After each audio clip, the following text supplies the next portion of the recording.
Perubahan hanyalah ilusi indrawi. Perubahan itu tidak pernah ada. Segala yang ada itu tidak pernah diciptakan dan tidak akan pernah musnah. Membahas pemikiran Parmenides berarti membahas kebalikan dari pemikiran Heraklitus. Mari kita lihat dialektika ini sesama filsuf pra-Sokrates atau filsuf alam.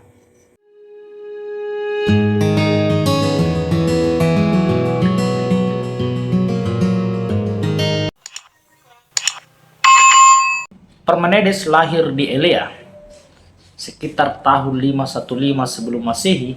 Ada juga yang memperkirakan 540 sebelum Masehi dan meninggal sekitar tahun 470 sebelum Masehi. Ia berasal dari keluarga terpandang dan kaya di Elea, bahkan turut menyusun konstitusi kota tersebut. Kita memang kalau mencermati akan melihat bahwa para filsuf ini, beberapa dari mereka adalah orang-orang yang terpandang, punya tingkatan perekonomian yang cukup sehingga punya banyak waktu untuk menuntut ilmu, pergi ke beberapa tempat. Dia adalah termasuk murid dari Xenophanes, walaupun tidak semua ajaran Xenophanes itu diikuti. Berikut ini adalah beberapa dari ajaran Parmenides itu. 1. Hanya ada yang ada. Itulah inti dari filsafatnya. Yang paling kita kenal berbicara tentang yang ada adalah Parmenides. Bagaimana ajaran tersebut? Bagaimana dia menjelaskan hanya ada yang ada dan tidak pernah tiada. Parmenides mengatakan bahwa ada atau keberadaan adalah satu-satunya hal yang benar-benar nyata dan abadi. Yang ada tidak dapat diciptakan atau dimusnahkan. Ia selalu ada dan tidak pernah tiada. Jadi apa yang ada saat ini itu tidak diciptakan dan tidak akan pernah musnah. Misalnya alam semesta ini itu sudah ada, tidak diciptakan dan tidak akan bisa dimusnahkan. Kemudian yang paling mengesankan adalah bahwa perubahan itu adalah ilusi. Ini berlawanan dari pemikiran Heraklitus di episode 10 sebelumnya, bahwa perubahan itu konstan, perubahan itu terus ada. Bahkan setiap saat Anda tidak akan pernah turun ke sungai yang sama, karena sungai berikutnya itu airnya berbeda, waktunya berbeda, kamu pun sudah berbeda. Tetapi Parmenides berbeda pandang soal itu, bahwa perubahan itu adalah tipuan indrawi saja, itu hanyalah ilusi. Contohnya adalah Anda melihat fatamorgana di siang hari, di aspal misalnya, dari kejauhan kita melihat seperti air. Tetapi ketika Anda datang ke tempat tersebut ternyata tidak ada air. Berarti itu adalah tipuan indrawi. Itu adalah ilusi.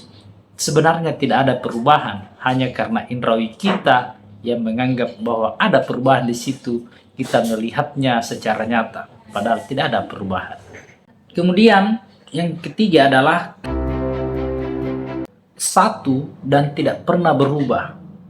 Ada adalah satu kesatuan yang tidak dapat dibagi dan tidak berubah.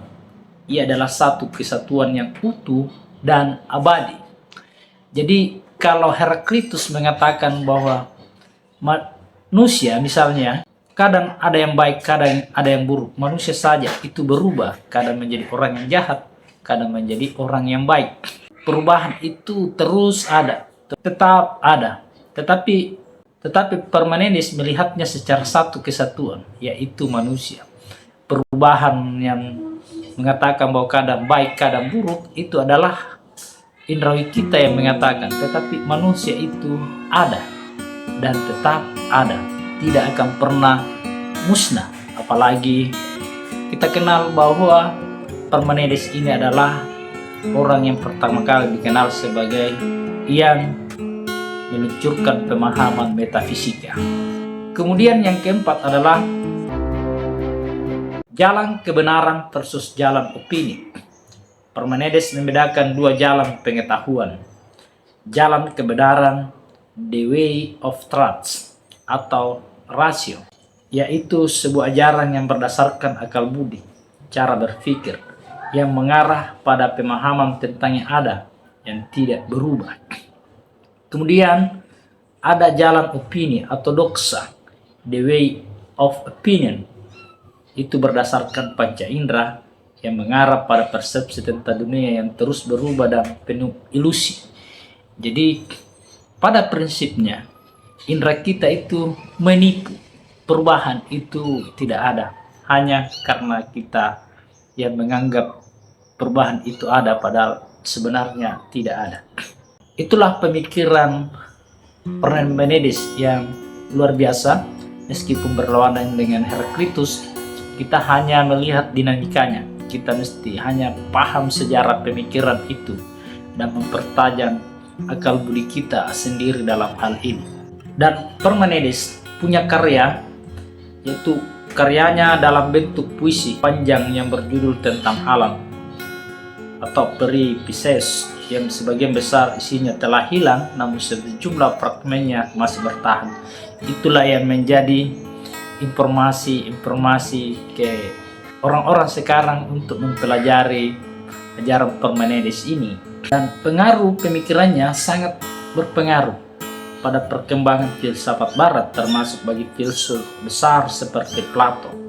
Di akhir, paling keren kalau saya beri satu kutipan dari Parmenides, bisa menjadi pembelajaran yang sesuai dengan kondisi kita sekarang. Parmenides pernah berkata bahwa penting bagimu untuk mempelajari segala hal, baik hakikat kebenaran yang meyakinkan maupun pendapat orang-orang yang tidak memiliki keyakinan sejati. Apa artinya? Kalau kita mempelajari banyak hal tentang kebenaran dan mempelajari pula apa yang merupakan hanya persepsi atau asumsi, maka kita akan bisa membedakan yang mana benar, yang mana tidak, supaya kita tidak mudah terpengaruh terhadap hal-hal yang tidak benar. Inilah pentingnya quotes ini. Mari kita banyak belajar, baik itu hal-hal yang benar maupun yang kurang benar. Apalagi media sosial saat ini itu bisa sangat berpengaruh terhadap kehidupan kita yang belum tentu benar. Tetapi kalau kita menelusuri banyak hal, maka kita akan mampu membedakan yang mana benar, yang mana tidak benar. Itulah Parmenides, seorang filsuf yang hidup di abad ke-15 sebelum Masehi, masih bisa